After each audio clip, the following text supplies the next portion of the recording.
Have you ever felt like something was watching you, even when you were completely alone? Or maybe like the walls themselves were closing in, suffocating you with their silence? This is the story of a place where reality bends, where the rules seem to come from a place you can't comprehend.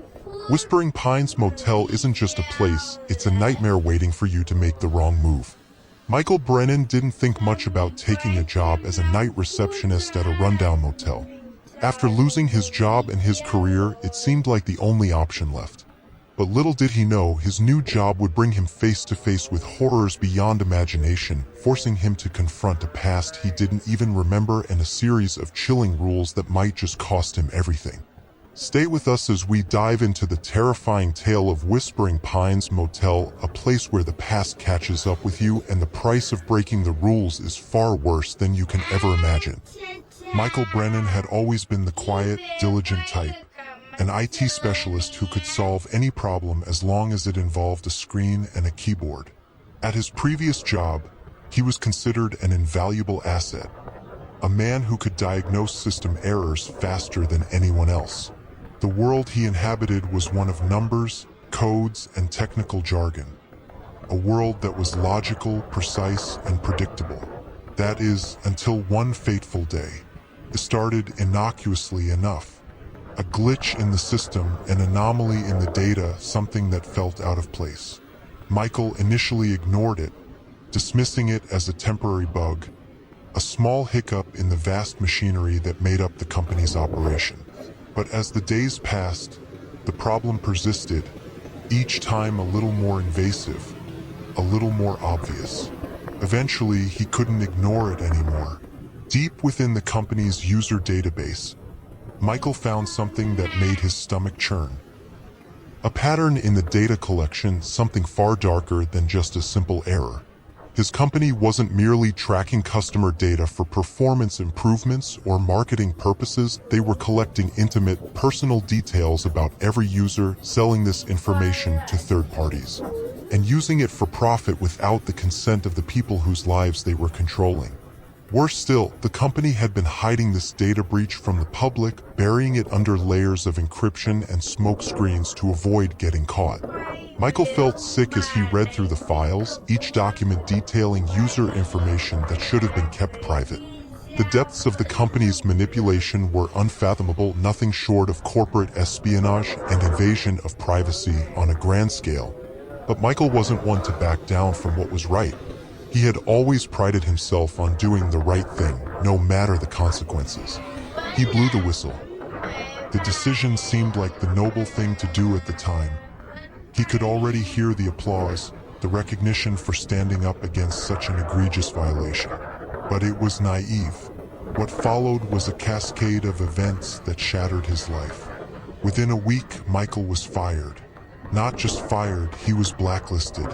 Every door in the tech industry slammed shut in his face. His once promising career was ruined, and his name became synonymous with troublemaker. As the weeks dragged on, Michael's savings dwindled, and his rent went unpaid. The small apartment that had once felt like a refuge now felt like a prison. His cat, Pixel, was the only company he had left as he scrolled through job boards, desperately searching for any kind of employment. Every rejection email sent him further into the abyss of despair. No one wanted a whistleblower on their team.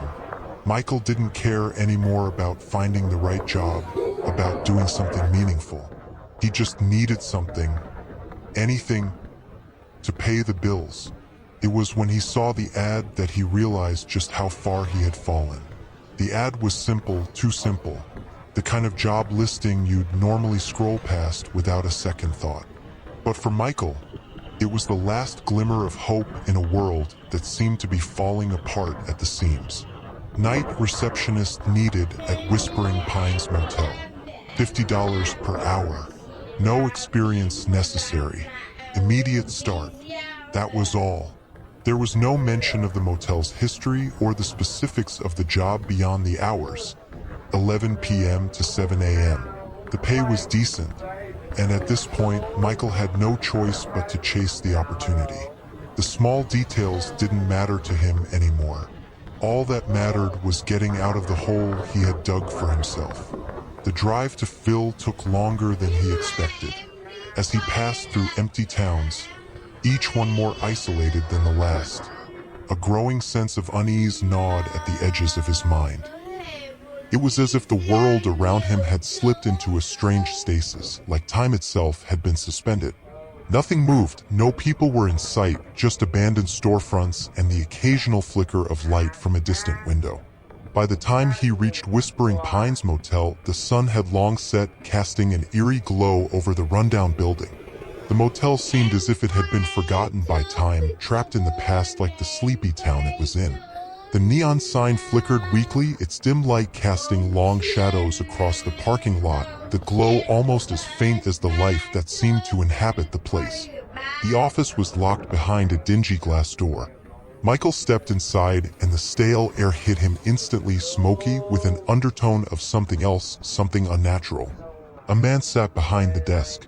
His skin was like wrinkled parchment, and his eyes, dark, like pools of ink, never seemed to blink. His gaze felt invasive, like he was looking through Michael rather than at him. "Help you?" the old man croaked, his voice dry and brittle. Michael hesitated, caught off guard by the abruptness of the greeting. "Yeah, I'm here for the night receptionist job," he said, trying to muster some semblance of confidence. The man folded the newspaper in front of him slowly, as though weighing Michael's presence. After a long pause, he fixed Michael with a penetrating stare. "You sure you want it?" Michael was thrown off by the question. Wasn't that the whole point? He'd come here to work. He nodded, trying to push past his own growing discomfort. "Yes, I'm here for the job." The man didn't smile. Instead, he handed Michael a small, folded piece of paper and stared at him with unnerving intensity. "Memorize these rules. Break one and you're done." Michael took the paper, still trying to make sense of the bizarre situation, but he didn't protest. The pay was good and he had nothing else. He needed this. As he unfolded the paper, the rules made his heart skip a beat. Rules for night shift at Whispering Pines Motel 1. At 11:15 p.m., turn off the neon sign. Turn it back on at 6:45 a.m. Not a minute earlier, not a minute later. 2. If you hear knocking from inside the ice machine between 2 a.m. and 4 a.m., ignore it. Do not open the ice machine. 3. Room 237 is always vacant. If anyone asks about it, say it's under renovation. If you see lights on inside room 237, do not investigate. 4. The phone in the office will ring at exactly 3:33 a.m. Answer it, but do not speak. Listen for exactly 66 seconds, then hang up. 5. If a guest checks in and gives the name John Smith, give them the key to room 113, regardless of availability. Do not look at their face. 6. The vending machine in the lobby will sometimes dispense items that are not food or drinks. If this happens, dispose of the item immediately. Do not touch it with your bare hands. 7. At 5:55 a.m. Lock yourself in the supply closet for exactly 5 minutes. Do not come out early, no matter what you hear.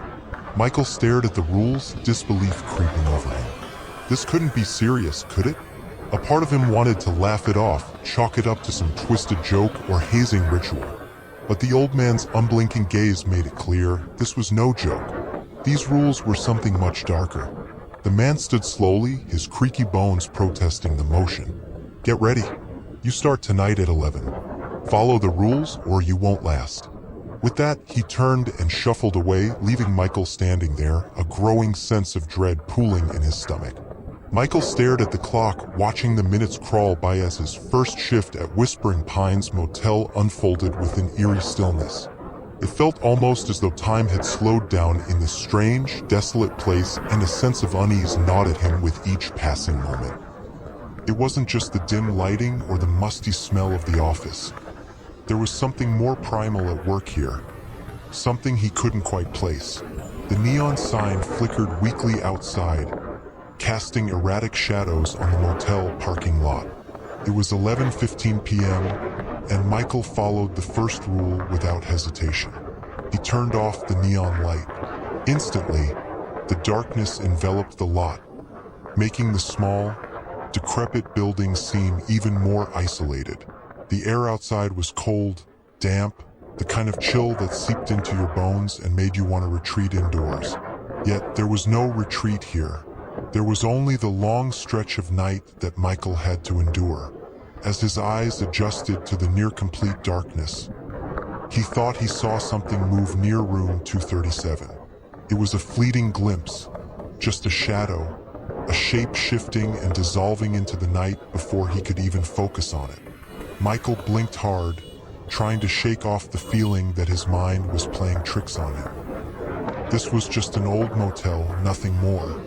He reassured himself, the rules of the job and the regular monotony of night shifts running through his head. It was just his nerves. The hours passed slowly. At 1:30 a.m., a couple pulled into the lot, giggling and talking, no doubt seeking privacy for the night. They checked in with ease, their casual laughter filling the stale air as Michael handed them the key to room 215. His smile was stiff, but it was the kind of smile people give when they're doing their best to fit in, trying to be normal, trying to blend in with the strange rhythm of a place that felt far from normal. "Thanks," the man said, flashing him a grin. "We'll enjoy the night," he added, looking at his girlfriend with a wink. Michael forced a chuckle, but as they walked away, the sound of their footsteps faded, and something about the silence that followed felt too heavy, too palpable. Michael's thoughts lingered on the couple for a moment before he turned back to the dimly lit office, hoping for some sort of distraction. Unfortunately, it didn't come. The clock ticked louder now, the stillness amplified by the darkness that clung to the motel. Then it came, a faint sound.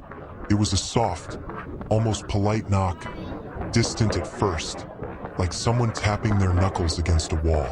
But Michael knew that sound. It was coming from the ice machine. The rules flashed in his mind like a warning beacon. Do not open the ice machine between 2 a.m. and 4 a.m. At first, he thought he might have misheard. It was faint, distant even, and maybe it was just the wind or a malfunction. But the noise grew louder, more insistent, and soon it was unmistakable. The thumping turned into scraping, a desperate, clawing sound. Someone was trying to escape from the ice machine. Michael's heart pounded in his chest. His breath quickened, each exhale sounding like thunder in his ears. The cold grip of fear slowly crept up his spine, turning his limbs to lead. His fingers trembled as they gripped the edge of the desk, and his mind raced with panic. He should do something, anything, but the rules were clear. He couldn't open the ice machine. As the thumping grew louder, the sound became frantic, scraping, banging, like the thing inside the machine was clawing its way out of the confines of its metal prison. Michael squeezed his eyes shut, trying to drown out the noise. He could almost hear it whispering to him in between the frantic knocking, the sound a suffocating weight pressing down on his chest. It felt like hours, but it was only a minute before the noise stopped as suddenly as it had begun. Silence followed, thick and oppressive. The air felt colder now, and Michael's pulse raced. Whatever had been inside the machine was gone, and with it, the noise faded. He opened his eyes slowly, feeling a pang of dread run through him. The room was still. The world outside remained silent. But the silence was broken by the harsh beating of his own heart in his ears. Michael swallowed hard, wiping his sweaty palms on his pants. He glanced over at the ice machine. The door was closed, the metal surface unmarked, untouched, as if nothing had happened at all. He could have sworn he'd heard it, though. He had felt the terror of it, the sound echoing through his mind. But there was nothing there. Still, Michael couldn't shake the feeling that something was wrong. Very wrong. By 3:33 a.m., the silence in the office was deafening. The clock seemed to mock him, ticking louder with each second. His eyes wandered to the phone on the desk. The rules had been clear: answer it, but don't speak. Michael had half expected the phone to ring at precisely 3:33 a.m. as the rules had said. He thought he would feel silly listening to the silence on the other end, waiting for the time to pass. But now, as the seconds ticked down, his heart began to race. The phone rang at exactly 3:33 a.m. His hands shook as he reached for the receiver. The rules were clear: don't speak.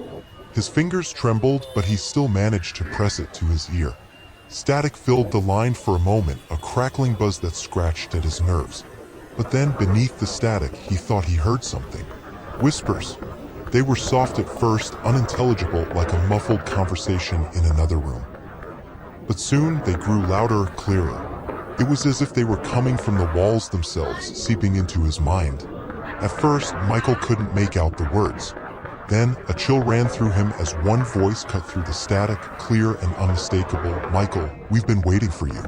His blood ran cold. His heart stopped, the room spinning for a moment as he clutched the receiver tighter. How did they know his name? Who was calling him? The voice continued, low and menacing. "You thought you could just walk away, didn't you? But you can't escape this. We've been waiting for you. You have so much to remember, Michael."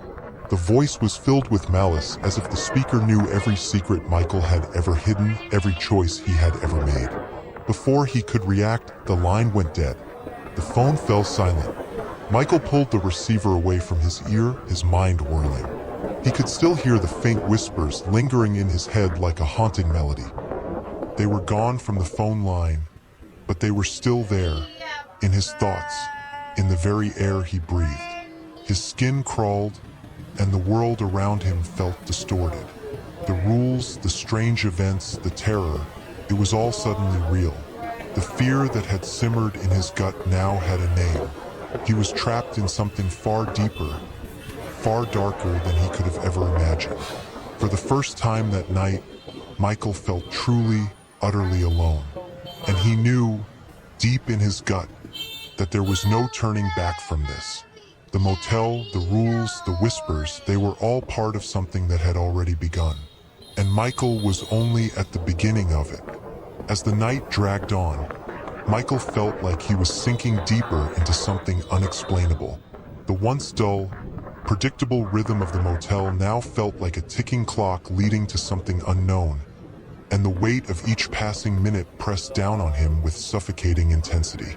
There was a growing sense that everything around him, everything he thought he understood about the world, was slipping further into a realm of the unknown.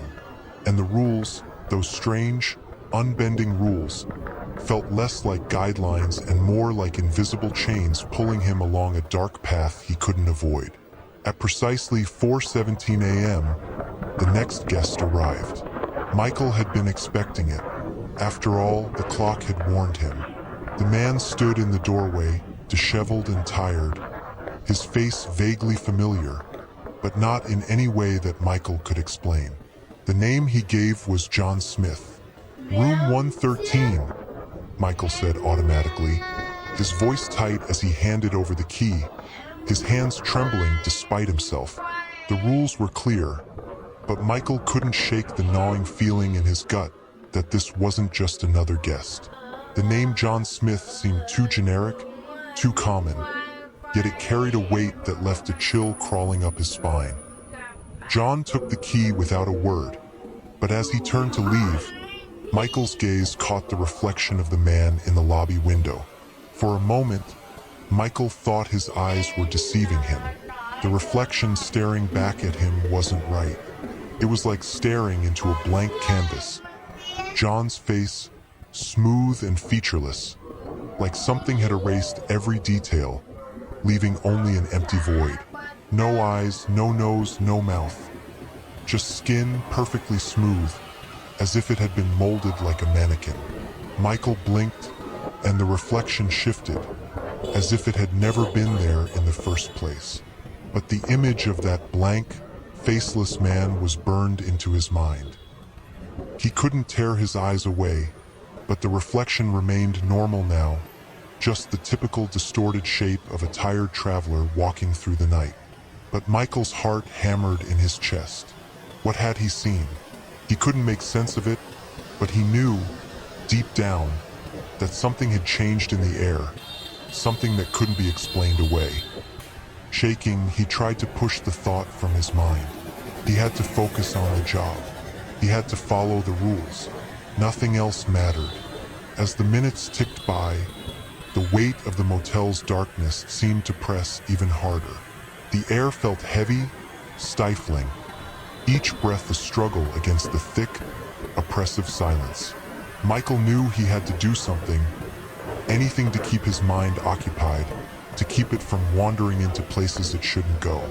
And so, he headed for the vending machine, hoping for a simple distraction to shake the unease clinging to him. At 5:30 a.m., he heard the familiar clink and clatter from the vending machine as it dispensed a new item. But when Michael peered inside, he felt his stomach twist into a tight knot. It wasn't the usual snacks, nor was it a bottle of water.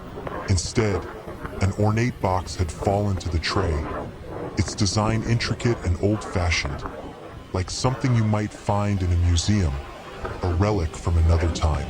It wasn't food. It wasn't drink. It wasn't even a simple item you could ignore.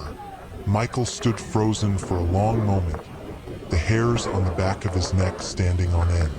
The box gleamed in the soft light of the vending machine, casting strange reflections on the surface, as though the item itself was trying to pull him closer. His pulse quickened, and he recalled the rules, the warnings about strange items that the vending machine sometimes dispensed. Dispose of it immediately. Do not touch it with your bare hands. The air in the room grew colder as Michael's hands trembled. He knew what he had to do, but that box, it seemed, alive. The symbols etched into it were unfamiliar, swirling like a language he couldn't understand. The faint sense of dread twisted in his gut, but his instincts told him to act quickly before the sensation of the box consumed him whole. With a sense of urgency, Michael grabbed a pen from the desk and used it to push the box into a plastic bag. The moment the bag closed, a thin wisp of smoke rose from the sealed edges. The smoke was black, unnatural, and the bag began to shrink as if the very material was melting away before his eyes. The acrid smell of burning plastic filled the room, mixing with the staleness of the air. Michael dropped the bag in horror, the box still pulsing with an unnatural energy. He watched in stunned silence as the plastic warped and contorted, the smoke thickening until the entire bag was consumed. There was something deeply wrong with this object, something ancient and terrifying about it. He hadn't seen anything like it in his life, and he had no desire to understand it further. His body ached to run, to leave the motel and never return. But the rules, they were clear. No matter how twisted or strange, Michael had to follow them. He had to. The clock's hands were moving faster now, like the minutes were slipping away from him, like time itself was unraveling. At 5:55 a.m., Michael took a deep breath, trying to steady himself. His eyes flicked to the supply closet. It was time. He knew the rule. At 5:55 a.m., lock yourself in the supply closet for exactly 5 minutes. Do not come out early, no matter what you hear. The clock's ticking felt louder now, the seconds counting down with agonizing slowness as Michael walked to the small, dark supply closet. The door creaked as he pushed it open, the cold air of the room rushing past him. He hesitated, but only for a moment. He couldn't afford to hesitate. The rules were there for a reason. He stepped inside, the door slamming shut behind him with a loud thud.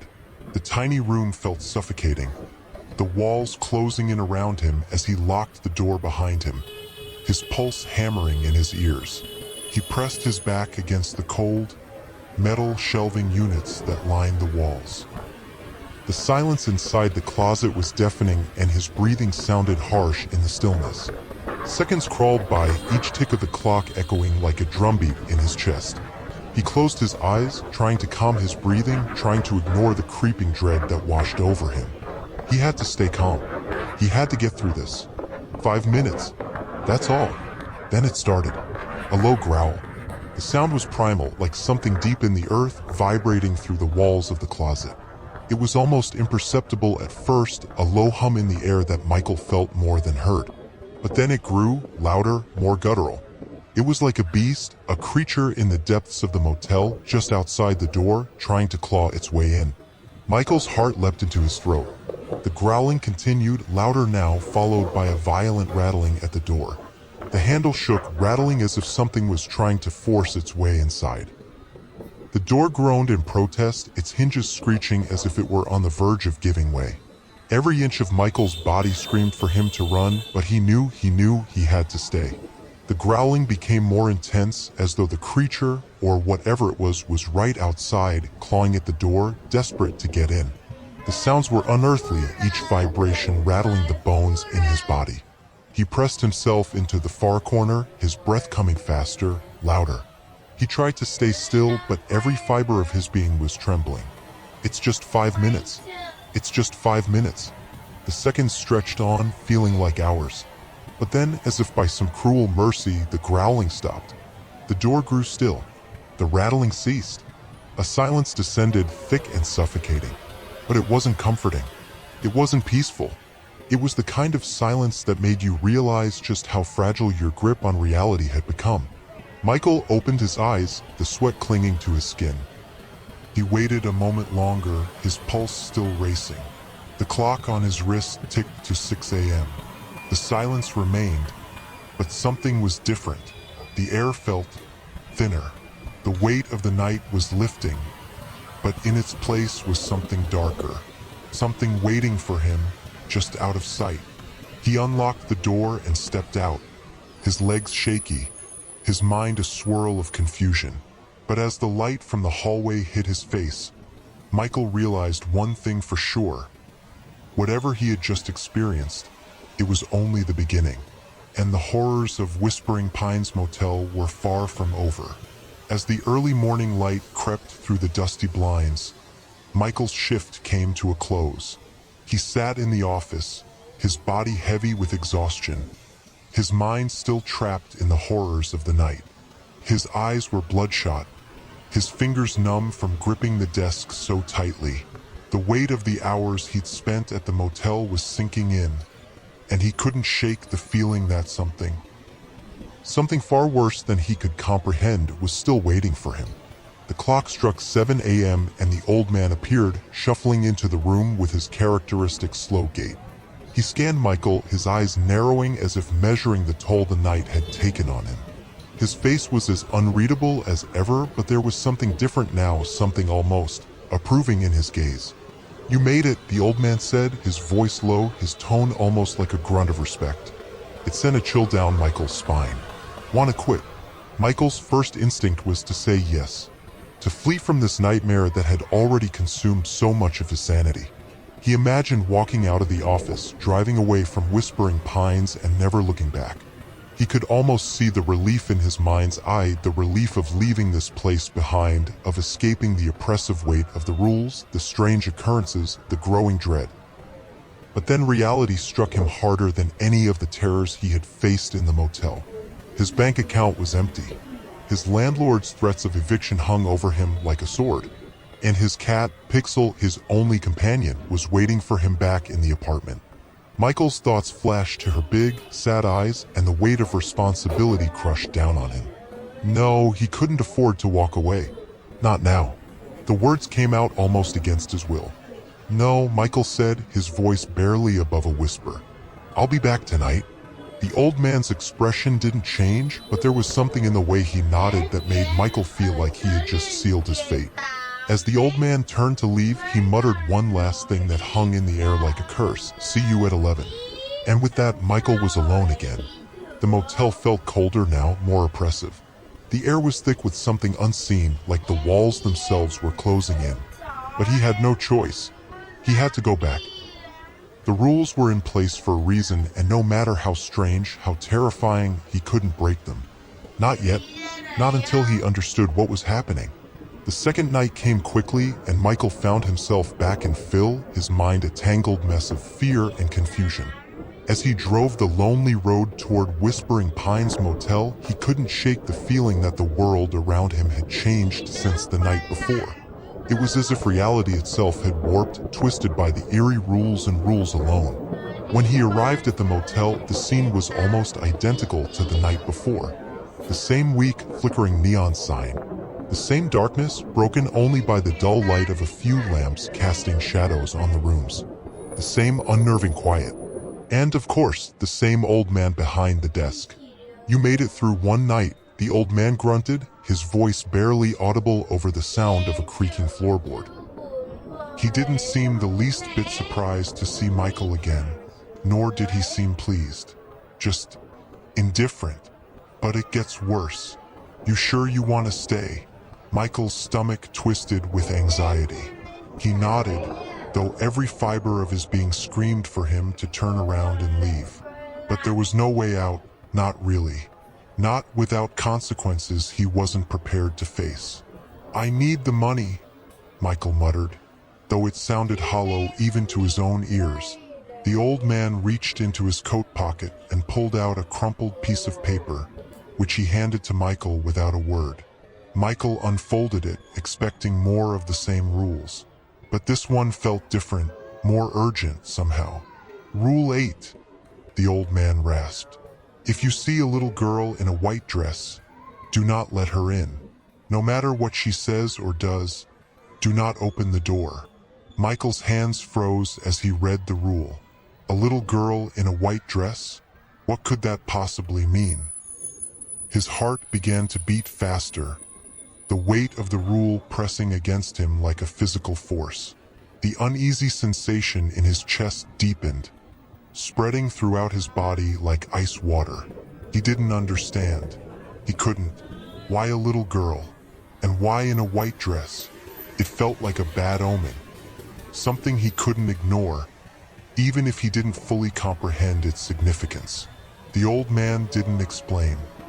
He simply turned his attention back to the newspaper in front of him, as if he had already said everything that needed to be said. His eyes flickered over the page, but his mind was somewhere else, somewhere far away. Or perhaps he was waiting, watching, seeing if Michael would break. Michael stood frozen for a moment, staring at the rule in his hands. He could feel his pulse hammering in his ears, the air around him thick with something dark. A cold sweat broke out on his forehead. He had thought the previous night had been bad, but now, with this new rule hanging over him, the fear in his chest felt like it was suffocating him. He looked up from the paper, meeting the old man's eyes. The man didn't speak, didn't need to. Michael understood the message. He had to follow the rules. He had to play along, no matter what. Without a word, Michael nodded. He stuffed the rule into his pocket and walked toward the office door. As the door clicked shut behind him, the shadows of the motel seemed to grow longer, darker, more menacing. It was as though something was waiting for him to slip up. Something was waiting for him to break the rules. Michael tried to push the thought from his mind, tried to focus on the night ahead. But even as he stepped out into the dim parking lot, the fear clung to him like a shroud. He didn't know if he could survive another night like the last one. But as he glanced up at the flickering neon sign, the weight of the rules pressing down on him, Michael knew one thing for certain. The real terror of Whispering Pines Motel had just begun, and it was only a matter of time before he would have to face it. The rules were not just strange rituals. They were survival tactics, and Michael was beginning to realize that in this place, breaking them wasn't just a mistake. It could cost him everything. The night stretched on as Michael sat behind the desk, the hum of the fluorescent lights above almost deafening in the otherwise silent office. The minutes crawled, each one heavier than the last. The rules, the strange, unexplainable rules, still echoed in his mind, a constant reminder of the tightrope he was walking.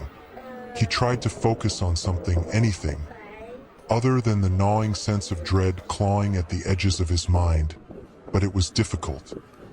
The night was always thick with an oppressive feeling, as though something unseen was watching, waiting. Then it came.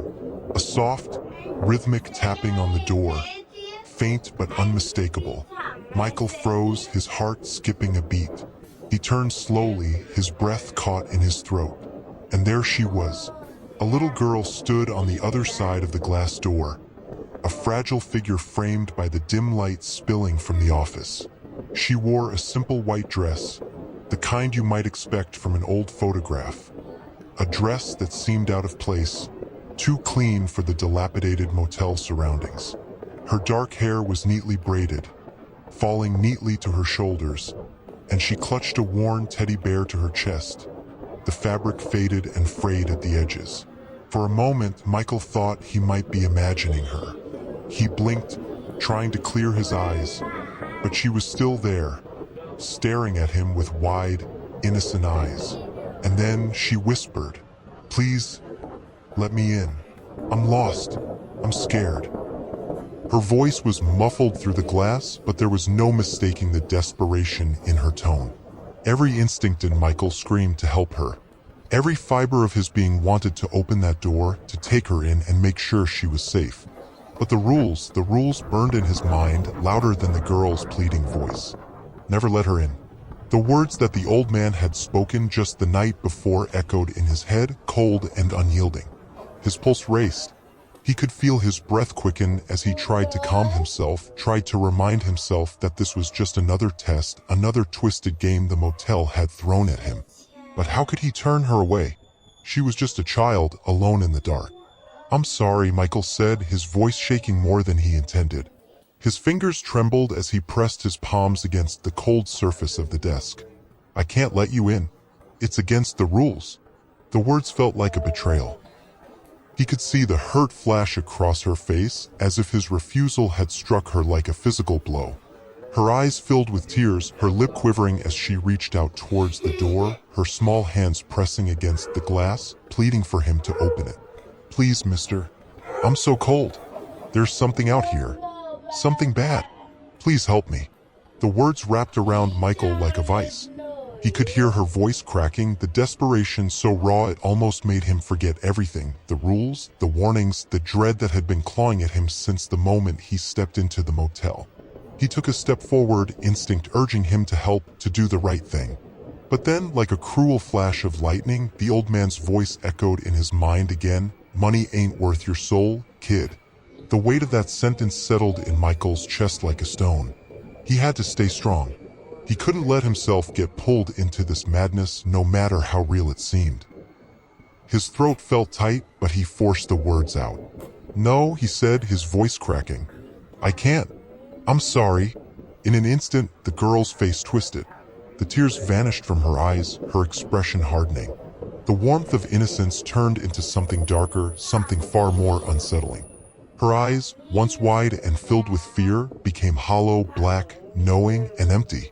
The air around her seemed to shift, like a dark cloud had descended in the space between them. She stared at him, her gaze unblinking, unfeeling. A slow, chilling smile spread across her face, unnatural, as though she had never been a child at all. Her voice, no longer sweet or pleading, was cold, distant, as if spoken by something far older than she appeared. "You made the wrong choice." Before Michael could process what had just happened, she vanished, disappearing into the night without a sound. One moment she was there, and the next, the space outside the door was empty, just the faint hum of the fluorescent light and the growing sense of unease hanging in the air like fog. His breath caught in his throat as he stood frozen, staring at the spot where the girl had been. Had it been real? Had he really seen her, or was it some twisted figment of his imagination, a trick of the light? He didn't know. All he knew was that he had made a choice that felt like it had just sealed his fate. The night didn't get better. As the minutes dragged on, each one felt like an eternity, the walls of the motel closing in around him. He glanced nervously at the clock, trying to focus on the ticking seconds, trying to block out the growing fear that churned in his stomach. By the time the first rays of dawn crept over the horizon, Michael thought he had survived. Another night, another set of rules he had followed. He had made it through. He had resisted the temptation to open the door, to give in to whatever twisted force had been trying to pull him under. But the truth was far darker than anything he had experienced. As he finally gathered the strength to leave, Michael walked slowly to his car, his legs heavy and his mind reeling. He had hoped that by the time the sun rose, things would start to make sense, that the terror of the motel would fade with the light of day. But as he sat behind the wheel and started the engine, his phone buzzed.